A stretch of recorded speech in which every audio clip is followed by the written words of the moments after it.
My mom, when she was sick, her biggest fear was her dying and leaving her kids behind. She really did not want to leave her kids behind. So for me, because the pain of losing my mom was still so excruciating, I didn't understand, or why am I celebrating somebody who never wanted to die? Like, I don't even remember the last time I visited my mother's grave. I don't have memories of that until recently.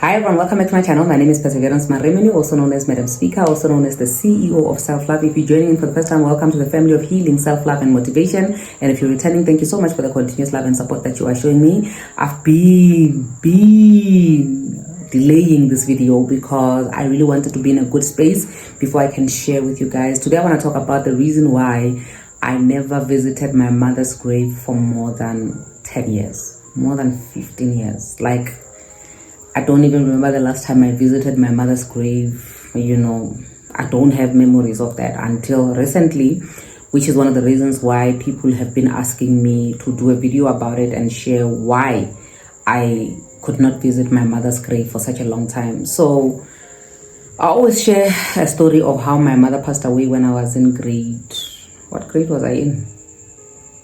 8, 9, somewhere there. And my mother was so young when she passed away. She was 39 years old. And the closer I moved to 39 years old, the more I feel like, oh my gosh, I'm approaching that age. I think I'll only relax in life when I pass the age of 39.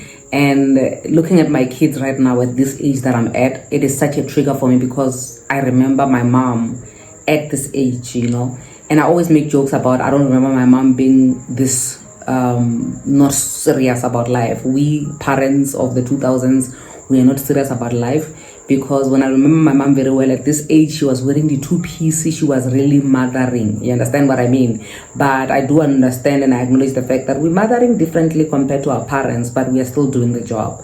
So I remember my mom at this age very well. So now, when my mom got sick back in 2005, I think she got sick even before 2005 because the last born of my mom is now 20. She was 2 years old when my mom passed away. She was turning 2. So during that time, I remember very well that my older sister was already in varsity. I was the only girl child who was closer to her during that time. Although me and my mom, we never really were that like close. Nah, we didn't get each other because she was reserved and I was a loud mouth. So I was like more on my dad's side, my grandmother's side compared to my mom, because my mom was very reserved. So much that even when she has to reprimand me, talk about boys and all that stuff, she would have to call her friend to come and talk to us. She was very reserved, but she was full of love. Everybody loved her and she gave food to everyone. She was really a loving mother, a very reserved one at that. So during the time when she was sick, before she passed away, we'd always make jokes about how, when I die here, you'll remember me. When I die here, you'll remember me. You will miss me. And I would always say, no, you're not going anywhere, child. You're not going anywhere. You're not going anywhere. But it happened that in 2005, she started getting really sick, feeling hot and cold at the same time. And as a child, obviously, she couldn't give me details of what was wrong with her. But I later got to learn that she had kidney failures because she had high blood pressure, right? So my mom, when she was sick, her biggest fear was her dying and leaving her kids behind. She really did not want to leave her kids behind. So she would always cry about her kids, my kids. Oh my gosh, I feel like I'm dying. Because before she could pass, she started hallucinating a lot, and she'd talk about how she's gonna die on her birthday and whatnot. And every time when she talks about dying and, giving these instructions, when I die, please take care of my children, please make sure my children go to school, giving this to my dad, it'll always seem like, she's hallucinating, but she really knew that she was going to die, I kind of feel like people always know when they're about to die. It's just that nobody listens to them, and then people always think they are hallucinating because of the excruciating pain that they're feeling. So one thing I remember is that my mama really did not want to die. You know, she didn't want to go because her kids were still young, especially the youngest one was less than 2 years old. So after she passed away, it was a thing of, I felt so lost, so confused. I didn't even understand what the heck is going on. I'm still a child. There's another child. Like, I didn't even know how adults cope with this whole thing of other people passing away. Like, what do adults do when a mother has passed away, or anybody has passed away for that matter? So it got to a point where after she passed away, when the reality started sinking in bit by bit, it was so excruciating. It was really, really bad. You know, it was bad. We were so young, you know, and my sister was not there, my older sister. So she took it really, really hard because she was in varsity, but she had to push, you know, go back to school and study and pass and everything. But after my mom died, it was painful. It was hard. Looking at our younger sister who didn't even remember our mom. And a year later, this is now the part where it was difficult for me to visit her grave. Remember, I was still a teenager by then. A year later, in my culture, there's that thing of, you know, taking out the clothes of the deceased and, you know, distributing them and unveiling and the works. So that's what was happening a year after my mom passed away. So now the person who was the program director was busy saying that, listen, today is not the day for us to cry about this person's passing, because we saw her, she lived a fulfilling life, you know, she was happy, she was loved by everyone, she helped everyone. Today we just want to celebrate her. So in us celebrating her, we had to be happy. It was not a time for us to be crying. So for me, because the pain of losing my mom was still so excruciating, I didn't understand, or why am I celebrating somebody who never wanted to die, you know? And also the one thing that used to upset me the most was people calling my mom Musadzi Wabane. Musadzi Wabane, it's like the late, you understand? The late Nelly, you know? So for me, it didn't sit well, because I felt like people just want to wipe my mother's memory and her off the face of the earth, of which, whether they wanted to do it or not, it was not going to make any difference, because she's out of the face of the earth anyway, you know. So that thing where we were said to not cry, you know, really upset me so much, to a point where I had to cry secretly, you know, because people are happy, people are dancing, they're celebrating the life of this woman, and I'm out here crying and being a party pooper. And one thing that I didn't understand about that was, how are we celebrating the life of somebody who never wanted to die? Somebody who died crying of not wanting to die. You understand? So because of that, I think I harbored a lot of pain in me holding on to her memories and holding on to the fact that this woman never wanted to die, to a point where even me acknowledging her as the late, you know, Musadzi Wabane, it sounded so wrong, because it's like I'm going against her word, because she never wanted to die. She wanted to live for her kids. And if I, as her child, am one person who is now, you know, contributing to her disappearing into thin air, then why did she cry to not want to die because she wanted to live for me? It didn't make sense to me. You get what I mean? So I was one of those people that really did not want to acknowledge and accept my mom's passing, because she didn't want to die. Would she be happy that we are considering her the late? You know, that's just my thought. So after all of that, I would not even visit her grave, because me visiting a grave is me just saying church, or, you know, yeah, you are done, you are finished, you are down and out, you are dead.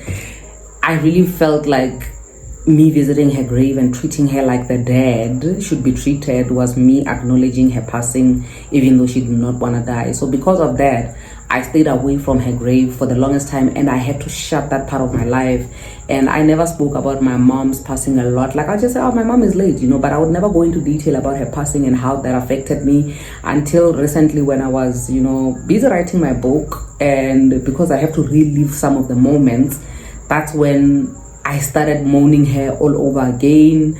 That's when we did our last camp, Loving Yourself Back to Life, I said the part of my life that I want to deal with is just getting the closure of my mom's passing, which I did, because for the first time in more than 15 years, I went to visit her grave. I was with my younger sister, and for some funny reason, when I said I'm making this decision that this is what I want to do, when my sister came, she said the same thing. She's like, listen sis, I want to visit my mom's grave. I think I'm ready now. I'm over 18 now.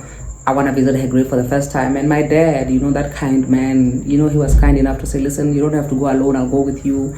My dad comforted us. This video that we took was the reason why some people were saying you need to do a video of why I never accepted my mom's passing, why I spent so many years away from my mom's grave, So yeah, basically my dad took us to the grave. We sat there, we cried.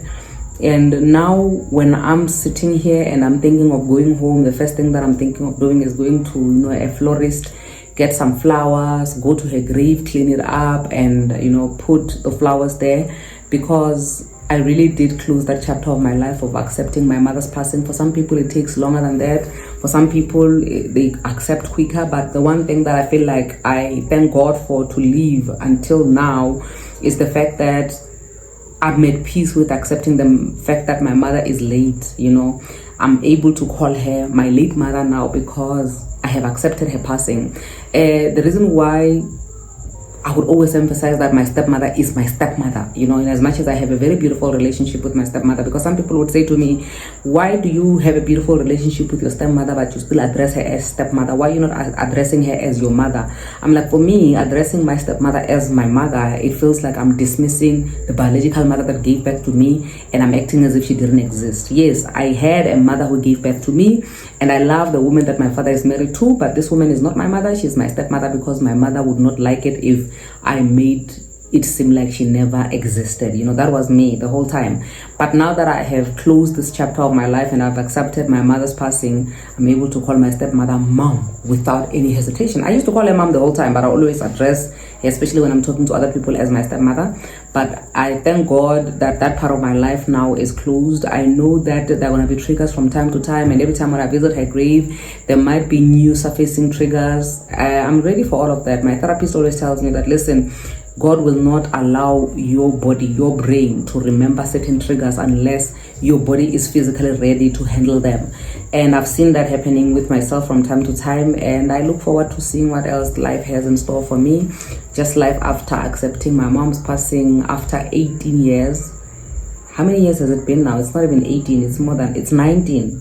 Right, because it's 2024 now. She passed away in 2005. So after 19 years of my mom's passing, I actually accepted it last year, December, on the 31st, because I really wanted it to be a thing that when I move into 2024, I move in on a clean slate without having these things hanging from the previous years. And my life has been, good. It has really impacted my life in a positive way because I'm lighter now. When I think about her, I don't want to suppress the feelings or the emotions, or just acknowledge her existence, that she once was here. She gave birth to a child, and that child is me and my sister and the works. We always have an inside joke with my sister, the youngest one, who is in varsity now, with my dad, where he said that if you get pregnant while you're still at school, because there's nobody who's going to be at home to take care of your child, you're going to have to take her to the graveside and then have a tent there, put the baby there, because that's where your mother is at 24/7. Your mother's gonna take care of that child from that grave, and then when you come back from school, you go fetch your child there, because there's nobody who's available to take care of your child if you fall pregnant. We always laugh about it. Trust me, like now when I'm explaining it or what I'm saying, it doesn't seem like it's funny, it's a joke, but the way my dad says it, the way we say it when we're sitting around, it's so funny. And I thank God that we've arrived there where we really have accepted our mom's passing, and we are dealing with it, and we're taking it one day at a time. So the reason why I'm saying this, and the reason why I'm doing this video, is I'm hoping that it's going to touch and change somebody's life who has been finding it difficult to accept the passing of their loved ones. What I can say to you is that you don't have to rush it, you don't have to force it, you don't have to do it because other people are doing it. When the time is right, when your body is ready, you will accept the passing of that loved one. Right now, you need to just be in the moment. It's okay for you to feel whatever way you are feeling. It's okay for you to react the way that you're feeling. Your feelings are valid. They don't have to be dismissed. With that being said, thank you so much for joining in. I hope I'll see you on the next upload. Please leave a comment down below and tell me what you think about this video. Is there anybody that you are hoping that in your life you will accept their passing? And in a nice comment in general, you're more than welcome to leave that. And also please give me a thanks sticker if you can. I'd really appreciate that. And God bless you. Mwah.